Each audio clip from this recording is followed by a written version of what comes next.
ఓం నమ శివాయ శ్రీమాత్రే నమ. మిత్రులకి శుభాషులకి అలాగే నన్ను ఎంతగా ఆదరిస్తున్న యూట్యూబ్ ప్రేక్షకులందరికీ కూడా పేరు పేరు ధన్యవాదాలు. మిత్రులారా, మీ అందరికీ కూడా ఆ పరాదేవత ఎల్లవెల్లలా మీతో ఉండి మీ మనోవాంఛ నెరవేర్చాలని మనస్ఫూర్తిగా కోరుకుంటున్నాను.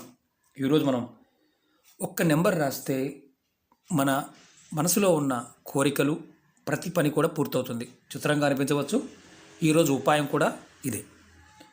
ఈ నెంబర్ అనే పాయింట్ ఆఫ్ వ్యూలో చాలామందికి అనుమానాలు ఉంటాయి. ఏంటంటే ప్రతి నెంబర్లోనూ ప్రతి సంఖ్యలోనూ ఒక అద్భుతమైన శక్తి ఉంటుంది.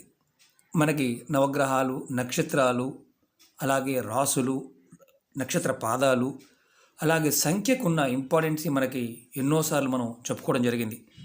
మనం చివరికి జపమాలలో కూడా ఎన్ని సంఖ్య అంటే ఎన్ని పూసలు ఉంటే ఎలాంటి ఫలితం వస్తుందో కూడా మనం చాలాసార్లు తెలుసుకున్నాం. ఈ నెంబర్ అనేది యాక్చువల్గా ఏంటంటే గ్రహాల యొక్క మనకి ఏ గ్రహాల యొక్క అనుగ్రహం బాగుంటే అది కొన్ని పదార్థాల మీద ఆ నెంబర్ని మనం రాసినప్పుడు, దాన్ని మననం చేసినప్పుడు దానికి ఉన్న శక్తి మన మనసుని ప్రేరేపించి మన మనసులో ఉన్న పనుల్ని పూర్తి చేస్తుంది. అలాగే వీటిని స్వచ్ఛ నెంబర్లు అంటారు. అంటే వీటిని చేయటం వల్ల మనకి అద్భుతమైన ఫలితాలు కలుగుతాయి. కానీ చాలామంది తెలియదు ఏంటంటే విధానం. మన వీడియోలో ఏదైతే చెప్తామో దాన్ని మాత్రమే ప్రాక్టీస్ చేయాలి. అలా కాకుండా కొంతమంది సొంత తెలివితేటలతో ఇలా చేయొచ్చు, అలా చేయవచ్చు అనేవారు కూడా ఉంటారు. ఎందుకంటే తంత్రంలో ప్రతి పదార్థానికి ఒక విశిష్టమైన స్థానం ఉంది. దాన్ని గుర్తించినప్పుడు మాత్రమే ఫలితం ఉంటుంది. ఇలాంటి ఉపాయాలు ఇవన్నీ ప్రాకృతికమైన శక్తులు. ఇవి మన శరీరం మీద, మన మనసు మీద, మన చుట్టూ ఉన్న వాతావరణం ఏదైతే ఉంటుందో దాని మీద ప్రభావం చూపించి మనకు ఫలితాన్ని ఇస్తాయి. ఒక్కొక్కరికి ఒక్కొక్క నెంబరు కలిగి ఉంటాం. మనందరం కూడా ఒకే రాశిలో ఒకే నక్షత్రంలో పుట్టినప్పటికీ కూడా జాతకంలో ఒకే విధంగా ఉండదు. వాడి ఆలోచనలు కావచ్చు, పనులు కావచ్చు, సంపాదన కావచ్చు విరివిరిగా ఉంటాయి. అలాగే ప్రతి నెంబర్కి ఒక శక్తి ఉంటుంది. చాలామంది మిత్రులు అడిగారు స్వచ్ఛ నెంబర్ల గురించి చెప్పండి గురువుగారు అని. నేను సమయం వచ్చినప్పుడు చెప్పాను. ఒక అద్భుతమైనది, తేలికైనది, ఖర్చు లేనిది, మీరు చేసుకోగలిగేది ఈ ఉపాయం. ఈరోజు మనం ఈ శక్తివంతమైన నెంబర్ని ఎలా రాయాలి, ఏ విధంగా చేయాలో తెలుసుకుందాం. ఈ నెంబర్ని దేని మీద రాయాలి? ఇప్పుడు మీరు చూస్తున్నది ఏంటంటే ఆకు. ఈ ఆకు ఏంటి, ఎలా తీసుకోవాలి, ఏ విధంగా తీసుకోవాలి, ఏం చెప్పుకోవాలి చెప్తాను. అలాగే మీకు ఈ నెంబర్లో ఉన్న శక్తి ఏంటని చెప్తాను. అలాగే ఈ నెంబర్లో అతీంద్రియమైన శక్తులు ఉంటాయి. అంటే ఈ నెంబర్ రాసి మన నోటిని అంటే ఈ ఆకు మీద ఈ నెంబరు రాసి మన నోటితో పలకడం వల్ల మన మనసులో ఉన్న ప్రతి కోరిక నెరవేరుతుంది, ప్రతి పని పూర్తవుతుంది. మీరు అనుకున్న పనులు పూర్తి అవ్వకపోయినా మీకు గుర్తుంచుకోండి, మీరు అనుకున్న పనులు అవ్వకపోయినా త్వరగా పూర్తి అవ్వడానికి ఇది అద్భుతంగా పనిచేస్తుంది. అలాగే ప్రేమికుల మధ్య గొడవలు, భార్యాభర్తల మధ్య సమస్యలు, ఇలా ఏదైనా సంఘటన జరిగి దూరంగా ఉన్నా ఈ ఉపాయం చేయటం వల్ల దగ్గర అవుతారు. అలాగే పిల్లలకి తల్లిదండ్రులకి మధ్య గొడవలైనా, మాట వినకపోయినా ఈ ఉపాయం చేయవచ్చు.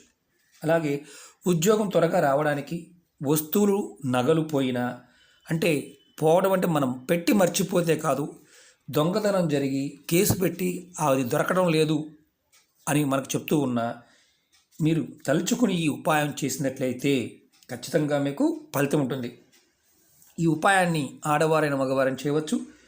ఈ ఉపాయానికి ఎటువంటి నియమ నిబంధనలు ఏమీ లేవు. మళ్ళీ చెప్తున్నాను, ఈ ఉపాయానికి ఎటువంటి నియమ నిబంధనలు లేవు, ఎవరైనా చేయవచ్చు ఈ ఉపాయం. ఎందుకంటే చాలామందికి అనుమానం ఉంటుంది, ఆడవారు మనం కొన్ని ఉపాయాల్లో ఆడవారు నెలసరి టైంలో చేయకూడదని చెప్తూ ఉంటాం. ఈ ఉపాయాన్ని ఆడవారు నెలసరి టైంలో కూడా చేయవచ్చు. ఈ ఉపాయం ఏ రోజునైనా చేయవచ్చు, ఏ సమయంలో అయినా చేయవచ్చు. 24 గంటల్లో పగలు రాత్రి అని కాదు, ఎప్పుడైనా చేయవచ్చు. ఈ ఉపాయానికి కావాల్సింది మర్రి ఆకు. మీరు ముందుగా తెచ్చి మర్రి ఆకుని పక్కన పెట్టుకోవచ్చు, కావాల్సిన సమయంలో తెచ్చుకోవచ్చు. ఆకును తీసుకునేటప్పుడు మాత్రం చాలా జాగ్రత్తగా గుర్తుంచుకోండి. మీరు ఆకుని తీసుకునే సమయంలో మాత్రం మీరు చెట్టుకి నమస్కారం చేసుకొని నా అవసరం దీనికోసం తీసుకుంటున్నాను ఆపుకోయండి. ఒకవేళ ఆకు రాలి పడిపోయిన పండు ఆకు అయినా పర్వాలేదు, కానీ ఎండిపోయిన ఆకు కాదు, పండుగ అంటే బాగా ఎల్లో కలర్గా మారిపోయిన ఆకైనా పర్వాలేదు, పచ్చి ఆకైనా తెచ్చుకోవచ్చు. ఎందుకంటే మర్రి చెట్టు సాక్షాత్ శివస్వరూపం. మర్రి చెట్టు మీద చాలామంది తెలియదు, దేవతాగణాలతో పాటు ప్రేతగణాలు కూడా ఉంటాయి. కాబట్టి నమస్కారం చేసుకొని మర్రి ఆకుని నేను అవసర నిమిత్తం తీసుకుంటున్నాను అని మాత్రమే తీసుకోండి. కింద రాలిపడిన ఆకునైనా సరే తీసుకునేటప్పుడు ఖచ్చితంగా ఈ మాట చెప్పుకొని తీసుకోండి. దానివల్ల మీకు ఏదైతే అడ్డంకులు ఉన్నాయో అడ్డంకులు దొరకడానికి వారు మార్గాన్ని చూపిస్తారు. అలాగే దీనికి ఒక ఎర్రటి పెన్ను కానీ స్కెచ్ పెన్ కానీ మార్కర్ కానీ కావాలి. మీరు ముందుగా నెంబర్ చెప్తాను, ఆ నెంబర్ ఎలా రాయాలో చెప్తాను. మీరు ఏదైతే మనం ఇంతకుముందు చెప్పుకున్న కోరికల పాయింట్ ఆఫ్ వ్యూలో మనం చెప్పుకొని మనసులో అనుకొని చేయాలి. మర్రి ఆకుని మాత్రం మీరు తీసుకున్న తర్వాత దీని మీద 921 అంటే 921 చూడండి. ఇప్పుడు నేను ఆకు పైకి పెట్టాను, 921. ఈ నెంబర్ ఏంటని చెప్తాను, 921. ఇలా మీరు ఈ నెంబర్ని ఆకు మీద రాయాలి. ఎన్నిసార్లు రాయాలి? మీరు 21 సార్లు కానీ 11 సార్లు కానీ 5 సార్లు కానీ, అంటే దీని మీద మీరు ఇప్పుడు నేను 921 రాశాను. 921 921 921 921 చూడండి, 5 సార్లు రాశాను. ఇలా మీరు ఆకు మీద మీరు 5 సార్లు రాయవచ్చు, 11 సార్లు రాయవచ్చు, 21 సార్లు రాయవచ్చు. అది కూడా ఎర్రటి దాంతోనే రాయాలి, మిగతా దేనితో కూడా రాయకూడదు. మీరు ఎందుకు రాయాలి అనేది మీకు ముందే చెప్పాను. మీరు రాసే ముందు మీ మనసులో ఉన్న కోరిక చెప్పుకోండి. మీ భర్త, మీ భార్య మీకు దూరంగా ఉంటే త్వరగా రావాలని కోరుకోండి. ప్రేమికుల మధ్య గొడవల వల్ల విడిపోతే తగ్గిపోవాలని కోరుకోండి. త్వరగా ఉద్యోగం రావాలని కోరుకోండి. పోయిన వస్తువులు త్వరగా దొరకాలని కోరుకోండి. మీరు చేస్తున్న పనిలో త్వరగా పూర్తి కావాలని కోరుకోండి. మీ మనసులో ఉన్న కోరిక ఏ కోరిక ఉంటే ఆ కోరిక చెప్పుకోండి. ఇప్పుడు మనం ఈ సంఖ్య కొన్ని గొప్పదని చెప్తాను. మనం 9 అనేది ఈ నెంబరు కుజగ్రహానికి చెందిన సంబంధించిన నెంబరు. అలాగే 2 అనేది చంద్రుడికి సంబంధించిన నెంబరు. 1 అనేది సూర్యుడికి సంబంధించిన నెంబరు. ఈ 3 మన జీవితంలో చాలా ముఖ్య పాత్ర వహిస్తాయి గ్రహాలు. కాబట్టి జ్యోతిష్యం తెలిసిన వారికి వీటి విలువ బాగా తెలుసు. సామాన్యంగా ఉన్నవారికి దీని గురించి తెలియకపోవచ్చు. కానీ ఇలా మర్రి ఆకు మీద ఒక్కసారి చేస్తే చాలు, 10 సార్లు చేయాల్సిన అవసరం లేదు, ఒక్కసారి చేస్తే చాలు. ఈ 921 నెంబర్ రాసి మీరు ఎక్కడైనా సరే ఒక్కసారి రాయండి చాలు. మీ అదృష్టం మిమ్మల్ని వరిస్తుంది. మీరు చేసే పనుల్లో సఫలత వస్తుంది. అంటే ప్రతి పని కూడా విజయం సాధించడానికి మార్గాలు తెలుస్తాయి. అలాగే మీ మనసులో మాట, మీరు ఏదేదో అనుకుంటున్నారో, మీ మనసులో ఏదేదో చేయాలనుకుంటున్నారో అది చేయడానికి మార్గాలు వస్తాయి. ఆకు మీద రాసిన నెంబర్ని మనం 5 సార్లు కానీ 11 సార్లు కానీ 21 సార్లు కానీ మాత్రమే రాయాలి. అంతకన్నా ఎక్కువ రాయాల్సిన అవసరం లేదు, అంతకన్నా ఎక్కువ ఆకుల మీద కూడా రాయాల్సిన అవసరం లేదు. ఒక్కసారి చేసి ఈ ఆకుని మీరు మీ పూజా గదిలో ఏదైనా ఒక ప్రదేశంలో, అంటే దేవుళ్ళ కింద పెట్టాలని కాదు, ఏదైనా ఒక ప్రదేశంలో పెట్టండి. మీరు ఏ కోరిక చెప్పుకున్నారో ఆ కోరిక పూర్తయిన తర్వాత ఈ ఆకుని తీసుకువెళ్ళి పారే నీళ్ళలో లేదా ఏదైనా చెట్టు మొదల్లో పెట్టండి.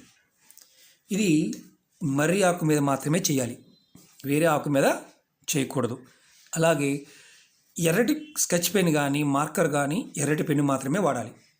ఆకు ఎండిపోయినదై ఉండకూడదు, పచ్చి ఆకై ఉండాలి లేదా పండు ఆకైనా ఉండాలి. అంతేగాని ఎండిపోయిన ఆకు మీద రాయకూడదు. ఇది మీ జాతకంలో కుజుడు కానీ సూర్యుడు కానీ చంద్రుడు కానీ బలహీనంగా ఉన్న, ధన సంపాదన పాయింట్ ఆఫ్ వ్యూలో కానీ, వృత్తి ఉద్యోగాల్లో కానీ, మానసికమైన సమస్యలు రావడానికి కానీ చంద్రుడు, సూర్యుడు అలాగే కుజుడు ఈ 3 గ్రహాల ప్రభావం అధికంగా ఉంటుంది. దానితో పాటు పంచభూతాల్లో మన భూతాలు ప్రేతాలు అనుకుంటాం కదా. పంచభూతాలు అంటే మనం గాలి, నీరు, అగ్ని, వాయువు, భూమి, ఇవన్నీ కూడా ఆకాశం, ఇవన్నీ కూడా మన మీద ప్రభావం చూపిస్తూ ఉంటాయి, మన చుట్టూ ఉంటాయి, మన మీద ప్రభావం చూపిస్తూ ఉంటాయి. అలాగే దేవతాగణాలు, అలాగే మనకి ఎప్పుడైతే ప్రేతగణాలు, శివగణాలు ఒక్కొక్కసారి మనని ఇబ్బంది పెడుతూ ఉంటాయి. అలాంటి సమయంలో ఈ ఉపాయాన్ని చేయటం చాలా ఉత్తమం. ఇది ఒక్కసారి చేయండి, మీ పని పూర్తయ్యే వరకు ఇది కదపకుండా మీ దేవతా మందిరంలో ఎక్కడో ఒకసాట పక్కన పెట్టి ఉంచండి. మీ పని పూర్తయిన తర్వాత మాత్రమే దీన్ని తీసుకువెళ్ళి నీళ్ళలో వేయండి. అంతవరకు ఇది మీ దగ్గరే ఉంచుకోండి. మీరు బాగా గుర్తుంచుకోండి, ఆకు తీసుకునే ముందు చెప్పిన విధానాన్ని కంపల్సరీగా పాటించండి.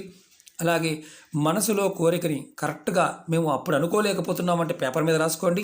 పేపర్ మీద రాసుకొని మనసులో ఉన్న కోరిక చెప్పుకొని నెంబర్ మాత్రం రాయండి. ఇది మాత్రం గుర్తుంచుకోండి.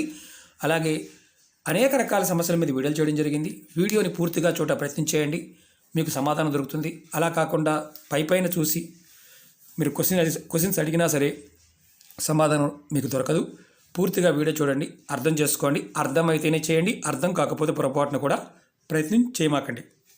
ఓకే మిత్రులారా, మీకు ఈ వీడియో నచ్చినట్టు లైక్ చేయండి, నా ఛానల్ సబ్స్క్రైబ్ చేసుకోండి, పక్కనే ఉన్న గంట సింబల్ని యాక్టివేట్ చేసుకోండి, 10 మంది మిత్రులకి షేర్ చేయండి. ఓం నమః శివాయ, శ్రీమాత్రే నమః.